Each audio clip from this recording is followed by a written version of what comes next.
trucks that service the wires. That's a little over half of your bill. Those are fixed costs. Those can't be changed. So everybody who's connected to the grid needs to be sure that they pay for the fixed costs because they use the grid. Great.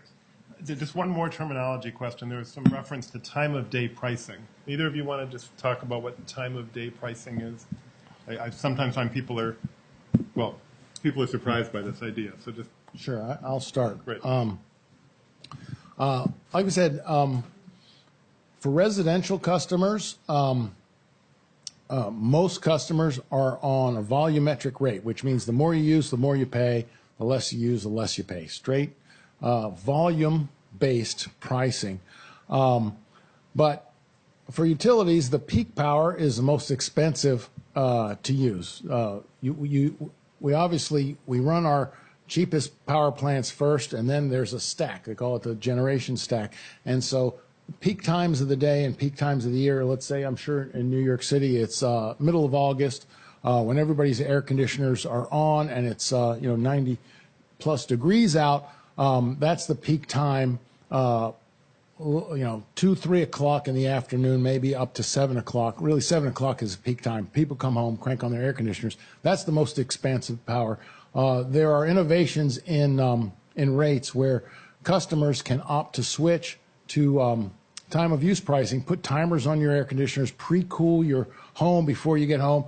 Now you have apps. You can set your thermostat, the Nest thermostat. I don't know if you've heard about that, where you can control your thermostat anytime. You can actually get prices. Some people call it prices to devices, sending prices to your refrigerator, sending prices to your air conditioner.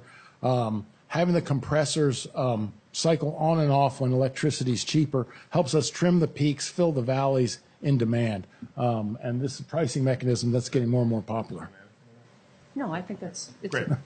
All right, subjective. So then just to ask a different type of question for Rick. So I would guess here everybody in the audience has at least one cell phone, maybe more than one cell phone. I wouldn't be surprised if lots of people in this audience actually don't have landlines. And if they have landlines, they're not using them very much. And 25 years ago, that wouldn't have been the case. So we've had a big transition in the telephone industry, moving from these centralized lines to cell phones. And what we were just hearing kind of feels like it might have some of the